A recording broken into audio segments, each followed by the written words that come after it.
আদিবা হন হন করে বেরিয়ে গেল, একবার ঘুরেও তাকায়নি।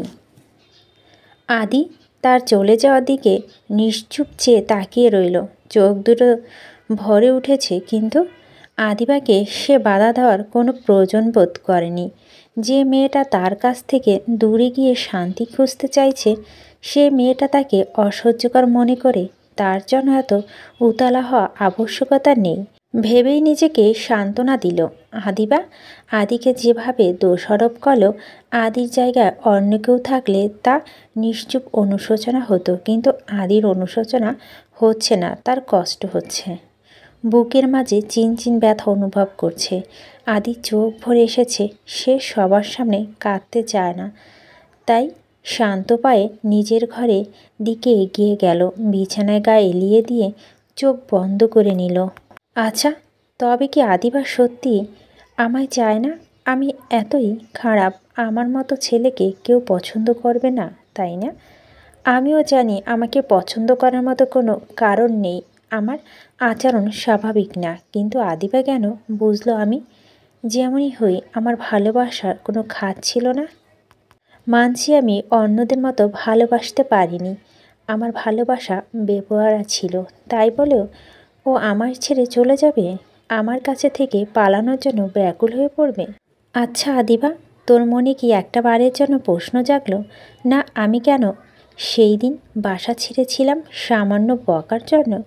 কেউ বাসা ছেড়ে চলে যায়? আমি তো তোর উপর কিংবা বাবা মায়ের উপর কারো উপর রাগ করে বাসা ছাড়িনি, ছেড়েছিলাম নিজের উপর রাগ। আমি নিজেকে শাস্তি দিতে চেয়েছিলাম। তোকে সেই দিন অজ্ঞান হয়ে পড়ে থাকতে দেখে ভিতরের আত্মা কেঁপে উঠেছিল। সিদ্ধান্ত নিয়েছিলাম তোর থেকে দূরে থাকবো, কারণ আমি দেখতে পাচ্ছিলাম আমি নিজের রাগ সামলাতে ব্যর্থ হচ্ছি। মন থেকে না চাইলেও তোকে ঠিকই আঘাত করছি, তাই চেয়েছিলাম তোকে ছেড়ে থাকতে, নিজের যত কষ্ট হোক মেনে নিব, তবুও তোর সাথে থেকে তোর উপর অত্যাচার করব না। ভেবেছিলাম তোর থেকে দূরে থাকলে হয়তো নিজের রাগকে বশে আনতে পারবো, শুধুমাত্র তোকে কষ্ট দিব না জন্য নিজেকে অনিশ্চিত ভবিষ্যতের দিকে ঠেলে দিয়েছিলাম। কি করব বল, পৃথিবীর সবাই তো আর একরকম হয় না। সবাই যদি একরকম হতো তাহলে কি পৃথিবী এত খুন খারাপই হতো বল? সবাই এক হয় না রে, কেউ রাগী হয়, কেউ আবার কোমল। আমাকে উপরওয়ালা এভাবেই করেছেন। তুই আমার অবাধ্য হলে মাথায় রক্ত চড়ে যায়, আমি কিছুতে নিজেকে সামলাতে পারি না। আসলে তোকে আমার খুব আপন মনে হয়, যাকে সবটা দিয়ে নিজের করে আলগে রাখতে চেয়েছিলাম, যে শুধু আমার হবে, সারাক্ষণ আমায় নিয়ে ভাববে, তার পুরো পৃথিবী জুড়ে থাকবো শুধু আমি। আসলে আমার ভয় হতো তোকে স্বাধীনতা দিলে, অন্যদের সাথে মিশতে দিলে তুই যদি আমায় ছেড়ে চলে যাস। তবে বিশ্বাস কর আদিবা, এই 6 বছর আমি নিজেকে বদলানোর অনেক চেষ্টা করেছি, সাইকিয়াট্রিক্স দেখিয়েছি, কিন্তু সবই বৃথা, কারণ আমি প্রকৃতিগতভাবেই এমন। এত বছর পেরেও যেই তোর কাছাকাছি আসলাম, সাথে সাথে আমার 6 বছরের সাধনা বিফলে গেল। আবারও সেই বিফলা আদিকে ফিরে গেলাম, সব যেন পাল্টে গেল মুহূর্তেই। তোর দিকে তাকানোর সাথে সাথে মনে হলো তুই শুধু আমার, তোকে অন্য কারো পাশে দেখা সম্ভব না। কিন্তু আজ আমি সফল। 6 বছর পর যা পারিনি আজ পেরেছি। তুই আমার জীবন থেকে চলে যাচ্ছিস যেন আমি তোর বাধা দেইনি, রাগও করিনি, কারণ আমি বুঝে গেছি তোকে পাওয়ার যোগ্যতা আমার নেই। তাই তোকে নিজের সাথে জড়িয়ে কষ্ট দিব না, দেওয়ার মানে হয় না। তুই আজ থেকে মুক্ত আদিবা, আমি আর তোর পিছন ছুটব না। আমি নিজেকে সামলে নিয়েছি আদিবা, আজ থেকে তুই আমার কাছে মৃত। আমি আদিবাকে ছাড়া বাঁচতে শিখে গেছি। রাত 12টার ঘর ছুঁই ছুঁই। আদিবা রাগে বের তো হয়ে এসেছে, কিন্তু এখন যাবে কোথায়? হাতে টাকা পয়সায় কিছুই নেই। আদিবা হাঁটতে হাঁটতে এসে রাস্তার পাশে বেঞ্চটায় বসলো। মাথা নানান চিন্তারা এসে ভিড় জমালো। বেশ ভয় লাগছে, এতটা সাহস দেখানো উচিত হয়নি। এখন কি করবে, কার কাছে যাবে? তেমন নিকটাত্মীয় তো কেউ নেই যার কাছে টাকা ধার পাওয়া যাবে। আদিবা বেশ চিন্তা করে পেল তার এক বান্ধবীর কাছে বাসার কাছেই, তাই তার কাছে যাওয়া উচিত। টাকা চাওয়া না গেলেও রাতটা অন্তত কাটানো যাবে। যেমন ভাবনা তেমন কাজ। সে দুবাসা পেরিয়ে বান্ধবীর তিন্নির বাসায় গিয়ে হাজির হলো। বাসার সবাই তাকে দেখে অবাক হলো। তিন্নি এগিয়ে এসে বলল, আদিবা, তুই এত রাতে? তোর রুমে গিয়ে কথা বলি। বেশ, চল উপরে চল। আদিবা তিন্নির ঘরে গিয়ে চেয়ারে টেনে বসলো। আদিবা, কি হয়েছে? এত রাতে তুই এখানে? তিন্নি, তোর যদি কোনো আপত্তি না থাকলে আজ রাতটা তোর বাসায় থাকতে চাইছিলাম। আমার আপত্তি তো নেই, কিন্তু আদিত্য ভাইয়া এখন দেশে আছে। আদিবা, তো উনি দেশে আছেন বলে তুই আমায় জায়গা দিবি না? ঠিক আছে, লাগবে না, আমি চলে যাচ্ছি। আরে তুই রেগে যাচ্ছিস কেন? জানি কোনো ঝামেলা ছাড়া তুই বাসা থেকে বের হোসনি, কিন্তু আদিবা, তোর তো আর 5 জনের মতো রাগ দেখানোর অধিকার নেই।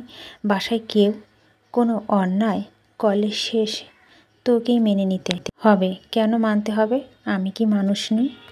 অবশ্যই, কিন্তু তুই আদি ভাইয়ের হবু বউ, তাই তুই মানতে না চাইলেও জোর করে মানাবে।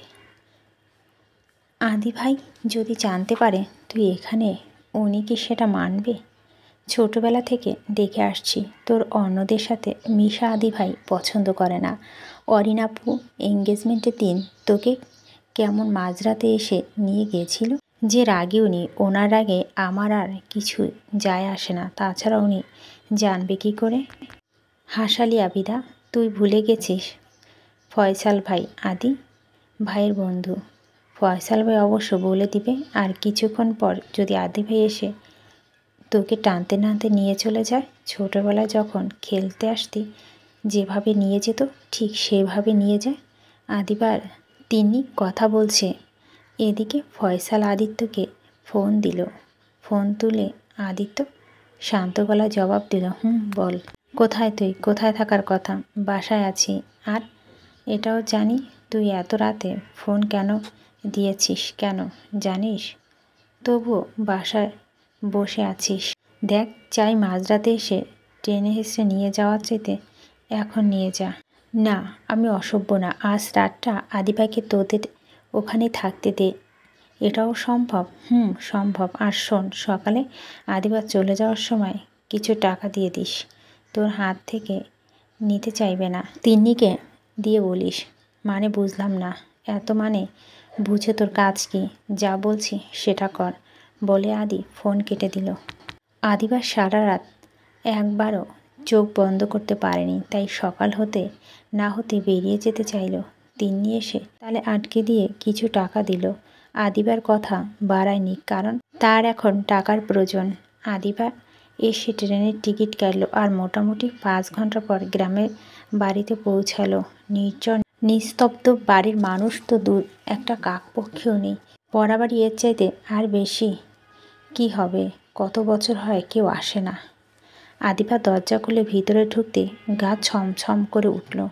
আশেপাশে কোনো বাড়িঘর নেই, তাই পুরো বাড়িতে সে একা। তবে যাই হয়ে যাক, এবার আদিবা আর কোনো পরাজয় মানবে না। কোমর বেঁধে লেগে পড়ল কাজে। দীর্ঘদিনের অব্যবহৃত ঘরকে বসবাসযোগ্য করে তুলতে বেশ পরিশ্রম হয়েছে আদিবার। তার পক্ষে আর কোনো ঘর পরিষ্কার করা সম্ভব হয়নি। একটা পরিষ্কার করেছে, দেখতে দেখতে বেলা গড়িয়ে সন্ধ্যা হতে চলছে। আদিবা এখনও খায়নি। খাবে বা কী করে? রান্না করার পরিবেশ এখনও করে উঠতে পারেনি। ঘরে না আছে চুলা আর না আছে রান্নার সামগ্রী। তাই নিরুপায় হয়ে আদিবা একদিন না খেয়ে থাকা সিদ্ধান্ত নিল। সন্ধ্যা হতে না হতেই দরজা লক করে শুয়ে পড়ল আদিবা। ঘরের আলো তেমন ব্যবস্থা নেই, একটা লাইট টিম টিম করে জ্বলছে। হঠাৎ দরজায় কড়া নাড়া। ভয় পেয়ে গেল আদিবা। কে ওখানে? উত্তর আসলো না, তবে আরও দুবার কড়া নাড়ার শব্দ ভেসে আসলো। আদিবা গিয়ে দরজা খুলতেই চোখ কপালে উঠে গেল। আপনি এখানে কি করছেন? দাদা বাড়িতে ঘুরতে এসেছি। তাছাড়া আমি এখন কোথায় যাব তা কৈফিয়ত কি তোকে দিতে হবে? দেখুন ভাইয়া, যথেষ্ট হয়েছে। আর না, আপনি এখনই এখান থেকে যান। আর কত জ্বালাবেন আমায়? আমি রেগে যাওয়ার আগেই চলে যান। বলা শেষ হওয়ার আগেই আদিত্য আদিবাকে সামনে থেকে তাকে সরিয়ে দিয়ে এগিয়ে গিয়ে বিছানায় শুতে শুতে জবাব দিল, রাগ কি শুধু তোর একার আছে? আমার নেই? চুপচাপ সহ্য করছি বলে মাথায় চড়ে গেছিস, তাই না? আর একবারও গলা উঁচু করে কথা বলে দেখ, তোকে যদি এখানে পুঁতে রেখে না দিই। আপনি এখানে কি চান? কেন এসেছেন? তুই নিজেকে কি ভাবিস রে? আদিবা খুব সুন্দরী। কোন অ্যাঙ্গেল থেকে তীর কাছে নিজেকে সুন্দরী মনে করিস? আমাকে একটু বল তো। একে তো দেখতে খারাপ, দ্বিতীয়ত পড়াশোনার নামে খবর নেই। তয় তোর বয়স 25-এর ঘরে ছুঁয়েছে। এমন মেয়ের সাথে প্রেম তো দূরে থাকে, দেখারও ইচ্ছে আমার নেই। এখানে এসেছি বিশেষ একটা কারণে, তাই প্যান প্যান করবি না। যা আমার জন্য খাবার নিয়ে। আমি কেন আনবো? কারণ না আসলে তোর হাড়গোড় একটাও আস্ত থাকবে না। এখানে কিন্তু বাড়ির বড়রা নেই যে তোকে বাঁচাবে। Mind it. আদি কি করে এত খামখেয়ালি আচরণ করে আদিবার মাথায় ঢোকে না। সে কি জানে না আদিবা কেন বাসা ছেড়ে এসেছে? তারপরও কেন এখানে আসলো? আদিবা কটমটো করে তাকালো আদির দিকে। আদির চুইংগাম চিবাতে চিবাতে বলল, কি সমস্যা? এভাবে তাকিয়ে থাকার কারণ কি? আপনি এখানে এসেছেন কেন? সত্যিটা বলেন তো। অপেক্ষা কর, উত্তর নিজেই পেয়ে যাবি। আচ্ছা আদিবা, একটা কথা বল, তুই আমার উপর রাগ করে আছিস কেন? আমি বাসা ছেড়ে যাওয়ার সময় কি সবাইকে বলে গিয়েছিলাম তোর উপর অত্যাচার করতে? আমি কখন বলেছি আমি আপনার উপর রাগ করেছি? আমি কারো ওপর রাগ করি না। সব দোষ আমার কপালের। ঠিক বলছিস, তোর কপাল সত্যি খুব খারাপ। তুই ভালোবাসা পেতে জানিস না। যাই হোক, এখন প্যাচাল পাড়া বন্ধ করে খাবার নিয়ে আয়, যা। আপনি কি মনে হয় আমি ম্যাজিক জানি? এখানে আমি খাবার কোথায় পাবো? বারে তেজ দেখিয়ে নিজের বাড়িতে আসলি। এখনই বাড়ির মালিক তুই। তোর বাড়িতে বড় ভাই বেড়াতে এসেছে, তুই তাকে না খাইয়ে রাখবি? আমি কি বড় ভাইকে আসতে বলেছিলাম? খালি বাড়িতে যুবতী মেয়ে কি করছে খেয়াল রাখতে হবে না? আফটার অল বড় ভাই বলে কথা। বোন অঘটন ঘটিয়ে বংশের নাম ডুবাক, সেটা তো হতে দেওয়া যায় না, তাই না? একটু আগে না বললেন আমি দেখতে খারাপ, পড়াশোনা জানি না, বয়স 25? আমার দিকে কোনো ছেলে তাকিয়ে দেখবে না, তাহলে অঘটন ঘটাবো কী করে? ইস, তুই সত্যি যদি দেখতে খারাপ হতি কত ভালো হতো। আফসোস, দুধে আলতা গায়ের রং, ঘন পাপড়িতে ঢাকা, কাজল কালো চোখ, কোমর সমান চুল। তোর দিকে তাকালে মনে হয় আদর্শ বইয়ের ফুল প্যাকেজ। তাছাড়া আমার নিজেরই তো 25 হয়নি, তোর হবে কি করে? তোর বয়স 21 বছর 1 মাস 17 দিন। জানিস, ছোট থেকে প্রতিদিন তোর বয়স গোনা আমার রুটিন ছিল।